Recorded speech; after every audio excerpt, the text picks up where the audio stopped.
I recently took up paddleboarding and didn't realize that there was a front and a back. So I'm paddling around my lake, but I kept getting frustrated because I was going in circles. Am I paddling wrong? Do I need to shift my weight from side to side in order to go straight? Do I just paddle deeper into the water or maybe more at the surface?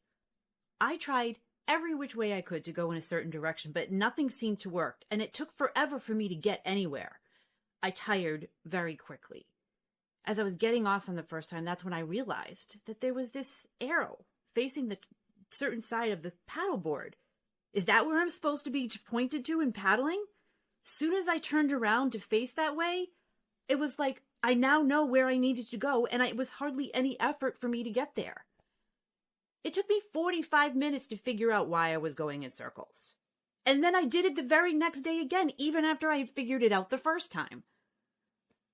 This is often what I find happens to startup founders and small business owners who have founder-led sales. And maybe we have expertise in our industry and our offering, but if we've never done sales before or learned sales and practiced it, we're going to be finding ourselves going in circles and not knowing why.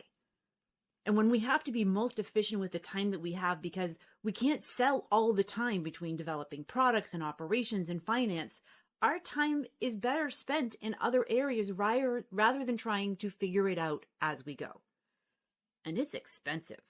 I mean, if we figure out how much your time is worth and how many hours it takes for us to do things, the going back and forth with buyers and having them either ghost you or not wanting to set up a next meeting with you as you wait and follow up and prospect more and it never actually turns into paying customers, it's burning you out and it's crushing your cash flow.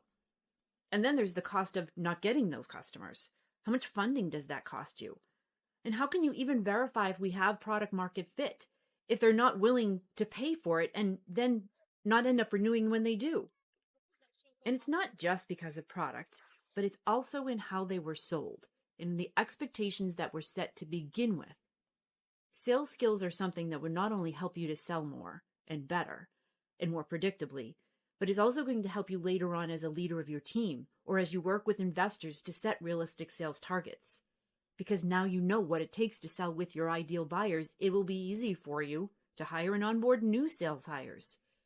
Trying to figure it out as you go with a new hire is a certain recipe for disaster, as I learned when my dog decided that he wanted to come go paddleboarding with me. It was a disaster for both him and I, just as it is for both you and your new hire. But once you have the sales skills and structure and processes behind it, your growth will be more predictable and less expensive, instead of going in circles and frustrated and not knowing why, like me and my paddleboard.